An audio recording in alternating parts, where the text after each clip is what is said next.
السلام علیکم ورحمت الله وبرکاته.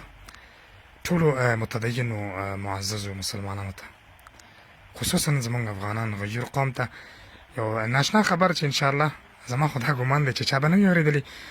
دا معجم البلدان د امام شهاب الدین بغدادي رحمه الله دویم جلد کې یو ناشنا خبره د افغانستان غیر ملت باره کې کړې ده.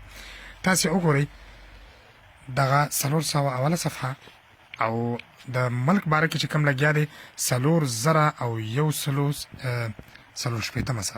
نمبر دی 4,140 خراسان باره کې و چې دا بلاد واسعه دی او هغې باره کې ډېره خبره کوي. خو لیکن داسې کې تاسې وګورئ څه وایي.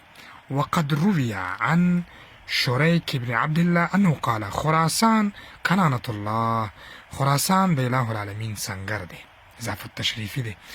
كنانة الله دا د اله العالمین کمینګه او سنگر دی.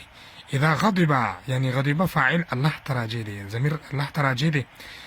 یعنی کله اله العالمین په غضب شي علی قوم په یو قوم باندې په غضب شي قوم کافر نو رماهم بهم، نو اله العالمین افغانستان ته رالیږي چې هلته دړې وړې شي، نو هغې باندې چې کوم دی ټوټې ټوټې کوي.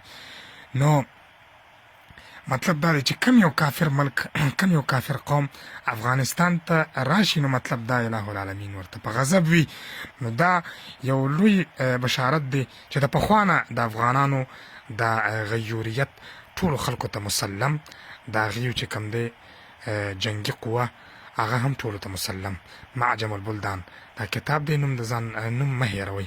دا ویډیو شیر کړئ تر څو کفارو ته معلوم شي چې افغانستان په تاریخ کې څنګه نوم لري.